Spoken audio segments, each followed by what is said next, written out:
Nesse segundo bloco de aula, nós vamos ver a respeito das provas.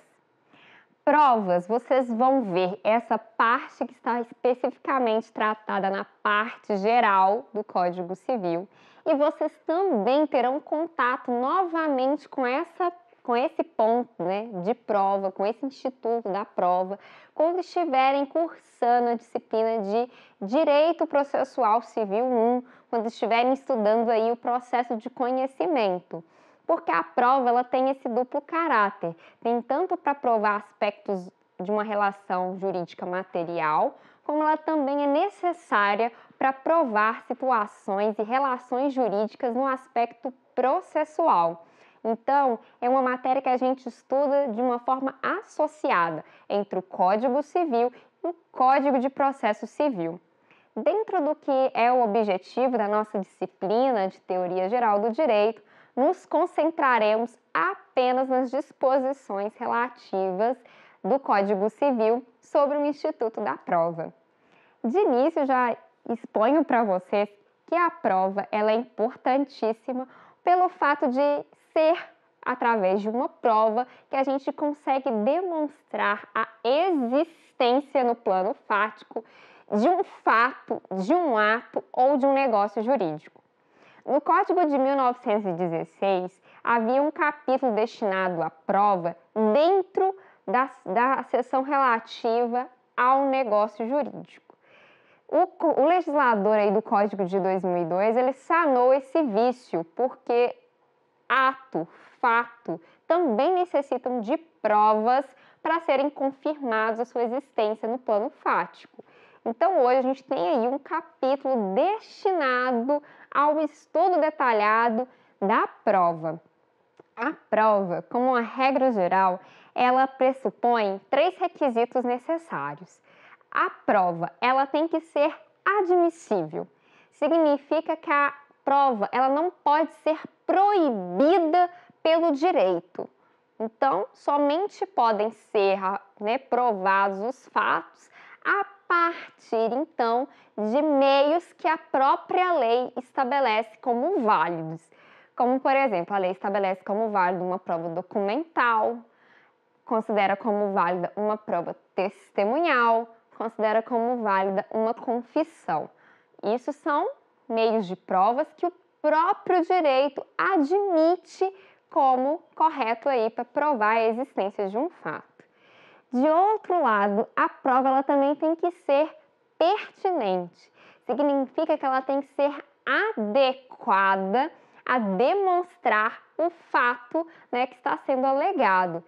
Significa, por exemplo, que se houver um contrato aí de uma empreitada, e houver aí uma má execução na execução de uma obra, por exemplo, estava construindo um prédio e aí esse prédio estava cheio de vícios, é possível, então, eu fazer uma prova da existência da má execução desses serviços.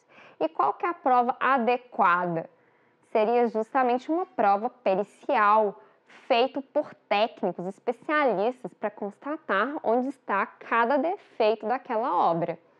Por óbvio, uma prova documental pode servir de alicerce, mas ela não vai conseguir demonstrar com clareza toda a expertise que só aquele profissional adequado para examinar e constatar em loco vai conseguir. Então, nesse caso, eu tenho uma prova pertinente à alegação daquele fato, ou seja, uma prova que é adequada à demonstração daquele fato. Da mesma forma, aí, por exemplo, quando se objetiva o reconhecimento de uma paternidade, é necessário também a realização de um exame pericial, que é conhecido como DNA. Eu preciso do exame pericial. Se houver aí uma prova documental, uma prova testemunhal, ela não vai ter a mesma adequação do que a prova pericial para comprovar com 99,99% aquele fato. Além disso, a prova ela tem que ser concludente, ela tem que indicar a ocorrência, a conclusão daquele fato. Há provas que são realizadas e que elas acabam sendo inconclusivas, são provas que não chegam a conclusão nenhuma. Essas provas acabam, então, não sendo prestadas, né, para fins de comprovação de um negócio jurídico. Exemplo, um acidente automobilístico, 2 carros aí se chocam. Para saber quem deu causa a esse acidente, se foi o carro A ou se foi o carro B, eu poderia utilizar aí fonte testemunhal, eu poderia utilizar uma prova pericial, e aí as provas reunidas, elas não chegam a conclusão nenhuma sobre quem seria o responsável. Então aqui, nenhuma das provas, elas vão ser passíveis a afirmar, a concluir quem então fez com que originasse aquele negócio jurídico. Dentro do que a gente estuda no plano das provas, no Código Civil, a gente tem alguns princípios que permeiam o estudo da prova. O grande princípio, o primeiro e principal que nós temos, é que não basta alegar, basta provar. Significa que se alegou e não provou, significa que não alegou. Esse jargão, né, essa máxima que é conhecida no direito, é justamente para evidenciar que nós, juristas, trabalhamos somente mediante provas, né? Alegar e não ter nenhum resquício de prova, que seja um documento, que seja uma pessoa que tenha visto aquela situação jurídica acontecendo, é a mesma coisa que ela não existisse. Então, se eu não consigo provar, aquela alegação, ela se perde aí no espaço. Então, alegou, tem que provar. Se a pessoa, então, aí, por exemplo, você afirma que ela é a responsável por uma indenização, comprove, então, aí todos os requisitos da responsabilidade civil. Não basta apenas alegar, é preciso provar. Outra coisa, outro princípio importantíssimo é que a prova, ela se destina ao fato. Então, a prova recai sobre o fato, o plano fático. O plano jurídico, qual lei, qual norma, qual princípio tem que ser aplicado no caso concreto, isso não precisa ser provado. Isso aí decorre da própria função jurisdicional, no qual o juiz ele é responsável por conhecer o direito e as partes levarem os fatos até ele. Outro princípio é de que o ônus da prova é de quem alega o fato. Então, se você alega a ocorrência de um fato, você é o responsável por prová-lo. Isso que significa ônus de prova, e essa é a regra geral. Alegou, por exemplo, o pagamento de uma obrigação, então prove documentalmente, através de testemunhas, que aquela obrigação ela foi adimplida. Por fim, esse princípio ele é muito caro, que diz respeito que os fatos públicos e notórios, eles independem de prova. Fato público e notório são todos aqueles veiculados aí, né, pelas mídias, pelos veículos de comunicação, pelos meios aí de comunicação em massa. Então, se algum fato específico foi aí divulgado em jornais aí de ampla divulgação, que foi divulgado aí em sites de notícia, todos esses fatos que chegam ao conhecimento de toda a população, eles não precisam ser provados. É a mesma coisa do que nós afirmamos aí, vendo todos os dias no noticiário, que no Brasil estamos passando por um momento difícil em razão da pandemia do coronavírus. Então, eu não preciso comprovar que estamos vivendo uma situação de pandemia. Isso já é um fato público e notório. Todos nós já sabemos da atual situação. Por fim, queria só mencionar para vocês aqui, antes de nós estudarmos uma por uma, que há aí as hipóteses e os meios de prova reconhecidos pelo direito como legais e cabíveis aí para demonstrar a existência de um ato, de um fato ou de um negócio jurídico. Temos aí a confissão, a presunção, temos a prova documental, as testemunhas, temos a prova pericial. Tudo isso são meios de provas admitidos pelo direito. Então vamos agora estudar aí as provas em espécie, os meios de provas em espécie. Então, primeira prova que nós vamos estudar, admitido pelo direito, é a confissão. A confissão é justamente você obter da parte contrária um reconhecimento, né? Algo que literalmente aquele fato ele irá lhe favorecer. É muito comum nós vermos aí situações de confissão, principalmente no âmbito do processo penal, quando uma pessoa que comete um crime, um infrator aí, ele confessa realmente que ele praticou aqueles fatos perante o juiz, perante a autoridade policial. Mas é possível também no âmbito civil haver muita confissão. Uma confissão de uma dívida. A famosa expressão devo, não nego, pago quando puder. Mas é possível também você reconhecer sua dívida, confessar que você está em atraso com determinadas parcelas, com determinadas prestações. Plenamente possível aí confessar. A confissão ela é importante porque ela justamente demonstra que a parte contrária está aí reconhecendo o seu direito.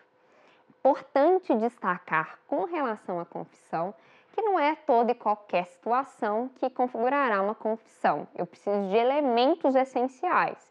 E esses elementos é justamente que a parte que esteja confessando seja capaz, seja plenamente consciente dos seus atos e o que pode provocar uma confissão. Também é preciso haver uma declaração de vontade livre e desimpedida, porque de nada adianta confessar sob tortura, sob ameaças. Isso não é confissão. Aqui, então, ela é uma prova que pode ser desconstituída se a vontade não for livre e desimpedida. Outro requisito é um objeto possível. Confessar, então, sobre situações, sobre fatos possíveis aí para o direito. Por outro lado, nós temos também a prova documental. A prova documental, ela é uma das mais utilizadas, é o meio de prova talvez mais utilizado, né, nas relações jurídicas, nos negócios jurídicos entabulados aí pelas pessoas. O documento ele é justamente uma forma de materializar aquela declaração de vontade que foi firmada entre ambas as partes. E aí, documentar de uma forma que pode ser tanto por um instrumento público ou por um instrumento particular. Quando eu falo que eu estou documentando através de um instrumento público, eu digo para vocês que há por trás aí uma lavratura, ele é responsável, a sua confecção ela é responsável aí de uma autoridade pública. É a mesma coisa quando você vai ao cartório e elabora uma escritura pública. A escritura pública, quem elabora ela, que é o oficial, ele está representando o Estado, ele é uma autoridade pública. Quando você vai, por exemplo, até a delegacia de polícia, pede a sua folha de antecedentes criminais. Aquele documento que constitui a FAQ, ela é produzida por uma autoridade pública. O maior exemplo que nós temos aí dentro do direito é justamente a escritura pública que está estabelecida no artigo 215 do Código Civil. Então já sabe, depois vocês pausem esse vídeo e façam uma leitura atenta do artigo 215. Combinado? Ao lado, então, do instrumento público, nós também temos um instrumento particular. Particular porque ele é confeccionado pelas próprias partes, né? Nesse caso, o mais comum é que a gente tenha instrumentos particulares de compra e venda, instrumentos particulares de prestação de serviço, instrumento particular aí de confissão de dívida, instrumento particular de empréstimo. Tudo isso é firmado entre duas pessoas que não há aí a participação do poder público, não há a participação do Estado sob a forma de uma autoridade. É o contrato, por exemplo, que você faz com o banco ao abrir uma conta corrente. O banco é uma instituição privada e, de outro lado, temos também um particular. Outro exemplo é o contrato de prestação de serviço que vocês fazem com a instituição de ensino onde vocês estudam. Então, aqui nós temos dois particulares celebrando via instrumento particular. É importante destacar que, se não houver testemunhas ou não houver o devido registro desse instrumento particular quando cabível, essa prova ela é válida somente entre as partes. Ela não gera, então, efeitos para terceiros. Já o documento público, ele já goza dessa presunção de que todo mundo, então, vai conhecer desse negócio jurídico. Essa é a principal diferença entre os documentos públicos e os documentos particulares. Ainda como meio de prova, nós temos dentro do direito um meio que é conhecido como presunção. A presunção nada mais é do que a dedução, do que a ilação que se obtém de um fato que é conhecido para se chegar a um fato que é desconhecido.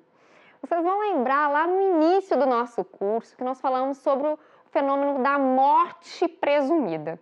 Dependendo de algumas situações, de algumas catástrofes, né, a gente tem aí como possível a declaração de uma morte presumida em razão de um fato que é conhecido, a catástrofe, como aconteceu, por exemplo, em Brumadinho. A gente viu aí, né, romper a barragem e causar danos irreversíveis aí para o meio ambiente, para a vida de um monte de pessoa. Naquela situação específica, várias pessoas não tiveram os corpos identificados e localizados. Mas percebam, a situação era tão grave, né? Aquele fato que era conhecido como a catástrofe era tão grave que, ainda que não se encontrasse um corpo, presume-se que aquela pessoa não teria sobrevivido àquele acidente, àquela catástrofe. Lembraram? Outro exemplo de presunção que é estabelecido pelo direito acontece a presunção de um filho que nasce durante a constância de um casamento. Então, aquele filho que nasceu na constância de um casamento, a lei presume já de quem seria a sua paternidade. Eventualmente, aí, se a esposa, houvesse, traído o marido, deveria haver uma prova em contrário para demonstrar, então, que aquele filho não seria do marido que estivesse aí do cônjuge sob a constância daquele casamento. Dentro do direito, nós temos a possibilidade de reconhecimento de duas espécies, dois tipos de presunção: a presunção absoluta e a presunção relativa. A presunção absoluta é aquela que não admite nenhum tipo de prova em contrário. Por outro lado, as relativas são aquelas que admitem prova em contrário.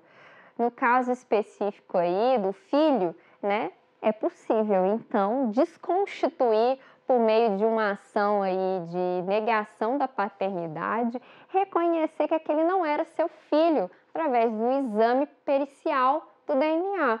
E aí, com base nesse exame, nesta outra prova, aqui, então, a gente desconstitui a presunção relativa trazida pela lei.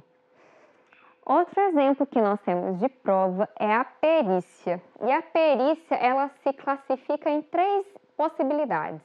Pode haver a perícia através de um exame, de uma vistoria ou de uma avaliação. As três formas são admitidas pelo direito. A perícia nada mais é do que a contratação aí de um expert, de um profissional com conhecimento técnico para poder afirmar aí a existência de um fato. Nesse ponto, é importante destacar duas observações que o Código Civil trouxe a respeito da perícia. A perícia, então, eu preciso desse profissional, justamente em razão desse conhecimento técnico. Mas percebam, se uma pessoa se recusar a fazer uma perícia, o que acontece? É o que dispõe o artigo 231 do Código Civil.